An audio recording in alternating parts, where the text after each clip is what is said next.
हमारे एग्ज़ाम में, चाहे वो एकेडमिक एग्ज़ाम हो या फिर कम्पिटिटिव एग्ज़ाम हो, लेकिन उसमें एक चैप्टर ये होता है क्षेत्रफल एवं परिमाप का, यानी एरिया और पेरीमीटर का, जो कि काफ़ी सारे बच्चों को तो आसान लगता है, लेकिन कुछ बच्चे ऐसे होते हैं जिनको टफ भी लगता है।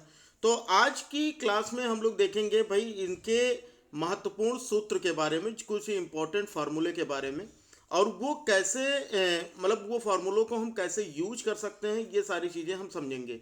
तो वीडियो को पूरी देखिएगा। वीडियो अगर अच्छी लगे तो वीडियो को लाइक कर दीजिएगा, और इसी तरह के मैथ्स और साइंस के बेहतरीन वीडियो के लिए चैनल को सब्सक्राइब कर कर बेल आइकन को प्रेस कर लीजिए, ताकि हमारे हर वीडियो की नोटिफिकेशन आपको मिलती रहे। तो चलो हम शुरू करते हैं। आज जो हमारा टॉपिक है ना, ये 2D फिगर से है, मतलब कि द्विविमीय आकृति। ये क्या होते हैं भाई? 2D फिगर्स क्या होते हैं? ये ऐसे फिगर्स होते हैं ना जिनको आप केवल एक तरफ से ही देख सकते हो। जैसे आप अगर इधर से देखोगे तो आपको इसके चारों फेस दिखेंगे, अगर आप इधर से दिखोगे तो आपको क्या दिखेगा? अलग सा कुछ दिखेगा, केवल सिंगल लाइन दिखेगा, है ना। फिर पीछे से आप देखोगे तो आपको फिर ये चार साइड दिखेंगे, आप ऊपर से देखोगे तो आपको केवल एक तरफ का दिखेगा। तो इस तरह के यानी ये होते हैं हमारे 2D फिगर, यानी कि द्विविमीय आकृति। मतलब कहने का मतलब ये है कि इसमें कम से कम तीन साइड का होना, तीन थ्री साइड्स का होना, यानी कि तीन भुजाओं का होना जरूरी है, ठीक है। तो ये जो हमारे देखो सबसे पहला जो आता है वो है हमारा वर्ग, यानी कि स्क्वायर। अब ये क्या होते हैं भाई? अगर हम स्क्वायर के बारे में जाने तो स्क्वायर जो होता है ये एक ऐसा फिगर होता है, एक ऐसा चित्र होता है जिसके जो चारों भुजाएं होती हैं, इसके जो फोर साइड्स होते हैं वो इक्वल होते हैं। मतलब ये ये और ये चारों साइड क्या होंगे? इक्वल होंगे, ठीक है ना। पहली बात तो ये समझ लो कि इसमें चतुर्भुज में चार भुजाएं, स्क्वायर में फोर साइड्स होते हैं, चार भुजाएं होती हैं। अगर हम इसका नाम रख लें, पहली जो हमारी साइड है वो ए बी हो, दूसरी जो हो वो बी सी हो, तीसरी जो हो वो सी डी हो, तो जो चौथी होगी हमारी फोर्थ, वो वैसे भी हमारी ए डी हो जाएगी। तो यहाँ पर सबसे बड़ी बात तो यही आती है कि जो चारों साइड होंगे वो क्या होंगे? हमारे इक्वल होंगे, मतलब बराबर होंगे। यानी ए बी जो होगा वो बराबर होगा बी सी के, बराबर होगा सी डी के, और बराबर होगा ए डी के। तो पहली प्रॉपर्टी तो ये हो गई। आमने सामने की जो साइड होंगी, ठीक है ना, अपोजिट साइड जो होंगी आमने सामने की, वो क्या होंगी? पैरेलल होनी चाहिए, यानी कि समांतर होनी चाहिए। जैसे ये साइड इसके समांतर होनी चाहिए, ए बी जो है ये समांतर होगा सी डी के, और ये वाली जो हमारी साइड है बी सी, ये समांतर होना चाहिए, यानी पैरेलल होना चाहिए ए डी के। ठीक, इतनी ही नहीं बात बनती, अभी और भी चीज़ है। इसका जो एंगल है, ठीक है, इसके अंदर जो इंटरनल एंगल, जो आंतरिक कोण बन रहे हैं, ये जो हमारे कोण बन रहे हैं, ये कोण कितने होने चाहिए? ये सभी कोण बराबर होने चाहिए और 90 होने चाहिए, ठीक है। Are angles are equal and each of them is 90 degree, ठीक है। जैसे अब हम अगर बात करें कि जो हमारा एंगल ए है, एंगल बी है, एंगल सी है और एंगल डी है, ये सभी के सभी कितने होंगे? ये 90 डिग्री के होने चाहिए। बस अगर इतनी प्रॉपर्टी, इतने नियम अगर कोई भी फिगर फॉलो कर रहा है तो इसका मतलब वो क्या है? वो एक वर्ग है, यानी कि वो एक स्क्वायर है। हम लोग इस चैप्टर में, इस वीडियो में ये समझने वाले हैं कि यहाँ पर भाई परिमाप क्या होता है और क्षेत्रफल क्या होता है, यानी इसका पेरीमीटर और इसके एरिया के बारे में, ठीक है।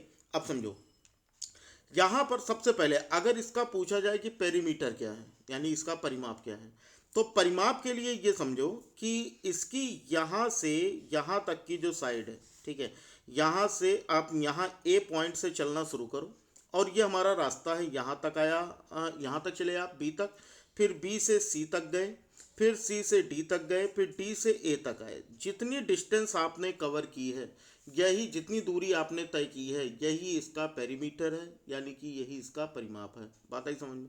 जैसे अब बात समझना कि हम यहाँ से यहाँ तक, इसकी चारों साइड क्या है? हमारी इक्वल है, मतलब कि क्या होगी? ए होगी। चारों साइड क्या होगी? ए होगी। यहाँ से यहाँ तक अगर आप देखो तो भी ए, यहाँ से सी से डी तक की डिस्टेंस देखो तब भी ए, और ए से डी तक की डिस्टेंस देखो तब भी ए। तो अगर किसी भी चीज़ का आपसे परिमाप पूछा जाए, ठीक है, किसी भी, सबसे पहले आ जाते हैं हम इसके पेरीमीटर पर। अगर हमसे पूछा जाए कि भाई perimeter of square, perimeter of square अगर पूछा जाए, यानी कि वर्ग का परिमाप पूछा जाए, क्या पूछा जाए? परिमाप, वर्ग का परिमाप अगर पूछा जाए तो क्या होगा? तो भाई वर्ग का जो परिमाप होगा वो क्या हो जाएगी, मैंने आपको क्या बताया कि आपको केवल यहाँ से यहाँ तक जाना है, फिर यहाँ से यहाँ, फिर यहाँ से यहाँ, फिर यहाँ से यहाँ। तो टोटल जो डिस्टेंस हो गई, जब भी परिमाप पूछेगा तो समझ लीजिएगा टोटल डिस्टेंस ही उसका, कुल दूरी है उसका परिमाप यानी कि पेरीमीटर है। तो कहने का मतलब ये हो जाएगा हमारा A B plus B C plus C D और प्लस ए डी, ये हो जाएगा। बताओ समझ में आई बात। और इसकी जो चारों साइड हों वो इक्वल है, यानी हमने क्या रखा है, ए रखा है। सबको देखो, ए भी है और ए ये भी है। तो इसका मतलब ये हो जाएगा कि अगर आप ए प्लस ए प्लस ए प्लस ए करते हो तो यहीं से हमारा फॉर्मूला आ जाता है भाई 4a का, यानी कि 4 गुणे भुजा, ये हो जाता है परिमाप। बताओ परिमाप समझ में आ गया। अगर परिमाप में मैथ बिल्कुल भी नहीं आती होगी ना तो गारंटी है कि भाई मैथ सीख जाओगे। ठीक है, बस वीडियो पूरी देखते रहना। फिर अब इसमें क्वेश्चन पूछता है कि भाई इसका क्षेत्रफल क्या होगा, यानी कि इसका एरिया क्या होगा। तो एरिया क्या होता है, इसके जो ये अंदर का जो भाग होता है, ये वाला अंदर का जो भाग होता है ये, ठीक है, कितनी जगह इसने घेर रखी है, यही बताता है कि ये इसका एरिया है, यानी कि यही इसका क्षेत्रफल है। तो आगे दूसरा जो पॉइंट आता है वो पूछा जाता है भाई एरिया ऑफ स्क्वायर, यानी कि वर्ग का क्षेत्रफल। ठीक है, अगर क्षेत्रफल के बारे में पूछे, देखो क्षेत्रफल, तो क्षेत्रफल जो होता है इसका वो होता है भाई कि अगर क्षेत्रफल पूछा जाए तो क्षेत्रफल के बारे में सीधी सी चीज होती है कि इसके जो भी भुजा, भुजा गुणे भुजा मतलब साइड इंटू साइड, यानी अगर ये पूछा जाए कि ये कितनी जगह घेर रखा है इसने, तो इसका मतलब ये हो जाएगा हमारा कोई भी दो साइड, कोई भी दो साइड का गुणा कर दो, यानी इसका और इसके इस वाले साइड का। तो A B into B C आप कर सकते हो, या फिर आप ए इंटू ए कर दो। तो यहाँ से हमारा क्या आ जाता है, ए स्क्वायर, यानी कि भुजा का वर्ग, यानी कि साइड स्क्वायर, ये हो जाता है इसका क्षेत्रफल। बताओ भाई बात इतनी समझ में आ गई। इसके अलावा और क्या चीज़ इसमें पूछ सकता है, यहाँ से पूछ सकता है कि भाई इसका डायगनल क्या होगा। ठीक है, यानी कि इसका डायगनल पूछ सकता है। अब डायगनल के बारे में समझ लो। देखो डायगनल जो होता है ना, ये होता है किसी भी फिगर की सबसे लॉन्गेस्ट डिस्टेंस। ठीक है, लॉन्गेस्ट डिस्टेंस, सबसे लंबी दूरी पूछता है। तो अगर हम बात करें इसके विकर्ण की, तो इसका जो विकर्ण बनता है वो विकर्ण होता है ए से लेकर यहाँ की सी की डिस्टेंस, ठीक है, और बी से डी की डिस्टेंस, ये जो होता है ये हमारा, यानी ए सी और बी डी जो क्या होंगे, ये इसके विकर्ण होंगे। ये बात आई समझ में, यही इसके डायगनल होंगे। अब अगर आप डायगनल के बारे में पूछो कि भैया हमसे पूछा जाए कि ए सी की लेंथ क्या होगी या बी डी की लेंथ क्या होगी, तो इसके लिए बहुत आसान सा फॉर्मूला होता है, और ये होता है √2a। क्या होता है, √2a। ठीक है, अब ये बात दिमाग में आती कि ये आता कहाँ से है ना, ये अब मिलता कहाँ से हमें, ये मिलता है पाइथागोरस थ्योरम से। कहाँ से मिलता है, पाइथागोरस थ्योरम से। यानी कि पाइथागोरस थ्योरम आपने पढ़ा होगा कि विकर्ण का वर्ग बराबर आधार का वर्ग प्लस लंब का वर्ग, ये आपने पढ़ा है। तो हमें यही निकालना है, तो ए स्क्वायर और ए स्क्वायर यानी 2a स्क्वायर हो जाएगा।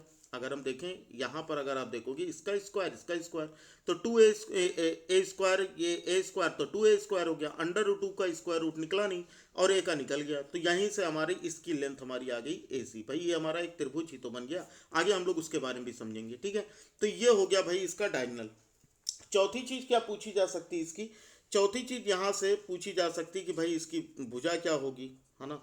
तो अगर कभी कभी ये होता है इसका पेरीमीटर दे देता है या फिर इसका एरिया दे देता है, परिमाप या क्षेत्रफल पे पूछ लेगा कि भाई इसकी भुजा क्या होगी, तो आप आसानी से निकाल पाओगे। अगर हमें इसकी भुजा पूछी जाए, यानी कि इसका साइड पूछा जाए, ठीक है ना, साइड यानी कि भुजा अगर हमसे पूछ ली जाए, तो इसकी भुजा क्या हो जाएगी हमारी, इसकी भुजा हो जाएगी भाई यहाँ से इसका जो परिमाप होगा पेरीमीटर, ठीक है, पेरीमीटर अगर दिया होगा तो पेरीमीटर अपॉन 4 कर दीजिएगा।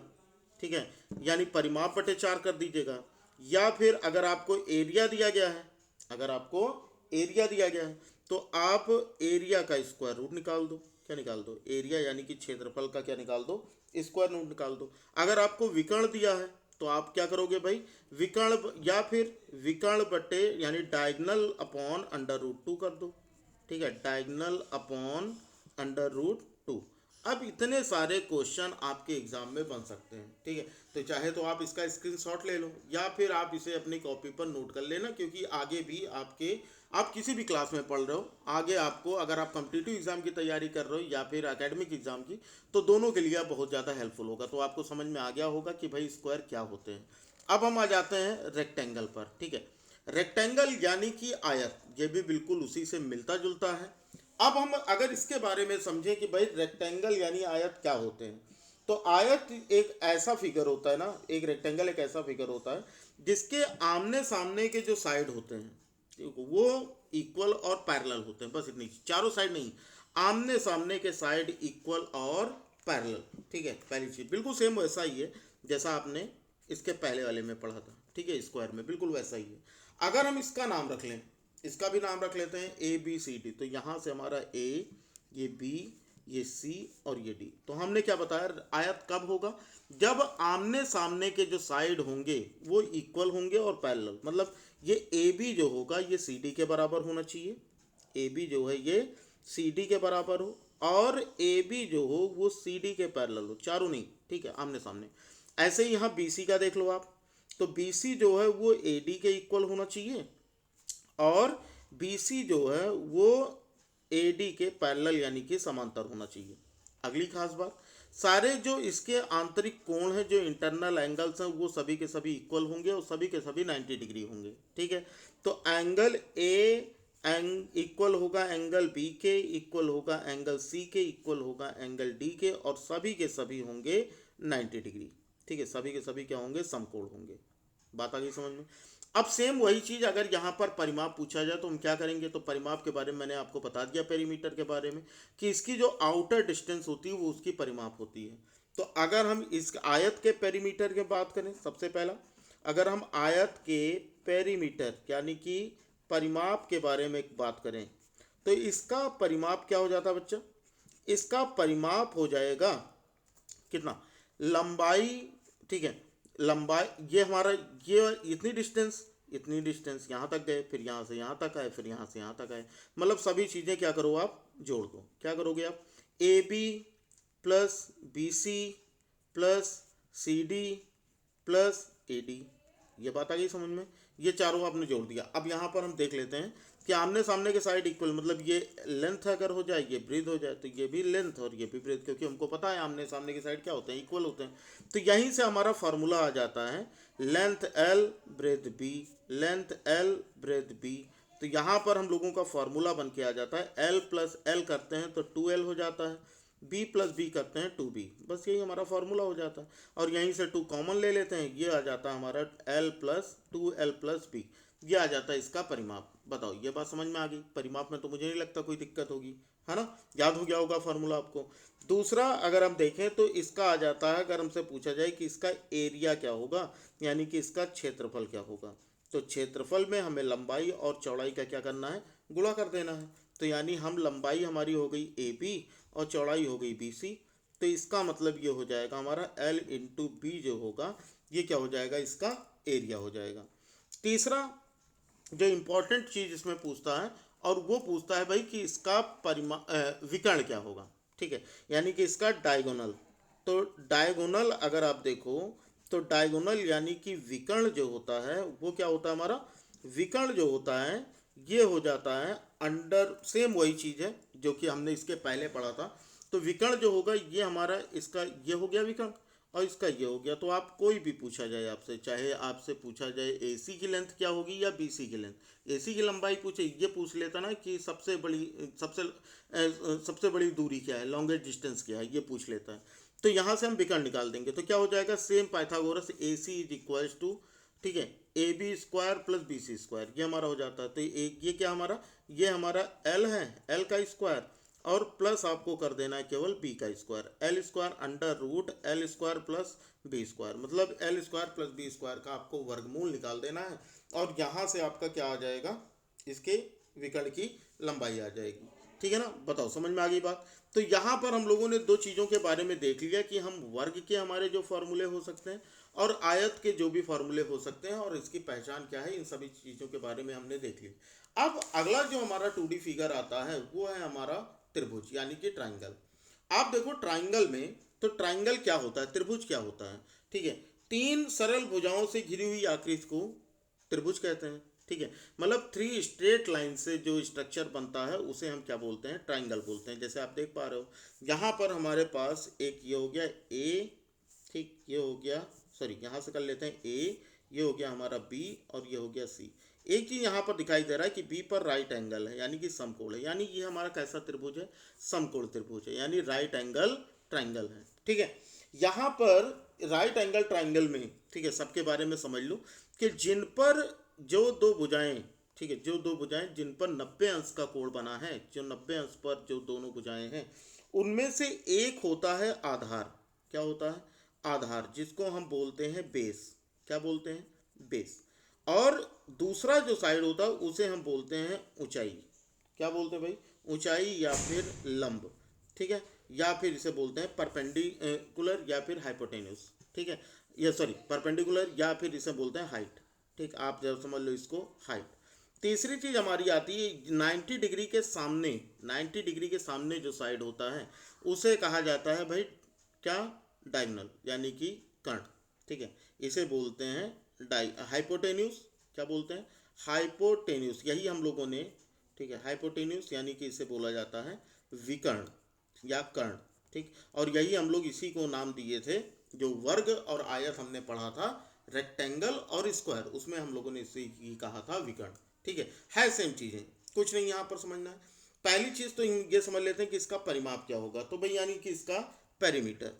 तो सबसे पहली चीज़ इसके पेरीमीटर के बारे में देखते हैं कि इसका पेरीमीटर यानी कि, ठीक है, यानी कि इसका परिमाप। तो अगर आप इसके परिमाप के बारे में देखो तो परिमाप के बारे में सेम वही चीज़ आती है।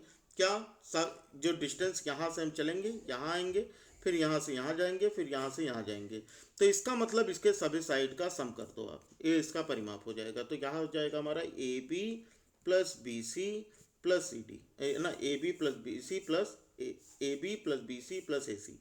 तो कहने का मतलब यह है कि आपके पास कोई भी त्रिभुज मिले, आप उसके लिए अलग अलग फॉर्मूले बिल्कुल भी ना याद करो, अलग अलग सूत्र, बस आपको क्या करना है, इसके सभी भुजाओं का योग कर देना है। इतनी बात समझ में आ गई, परिमाप हो गया हमारा। फिर दूसरा जो हमारा पॉइंट आता है वो है हमारा क्षेत्रफल। क्या आता है, क्षेत्रफल, यानी क्षेत्रफल क्या होता है हमारा, क्षेत्रफल यानी कि एरिया। क्या होता है, एरिया। एरिया के बारे में देख लो, एरिया क्या होगा हमारा, देखो एरिया जो होता है, जब अगर समकोण त्रिभुज यानी कि राइट एंगल ट्राइंगल हो, तो वहां पर एरिया निकालने के लिए आप क्या करोगे, इसका 1/2 इंटू बेस इंटू हाइट, यानी बेस हमारा क्या, आधार यानी बी सी, और हाइट हमारी क्या हो गई, ए बी।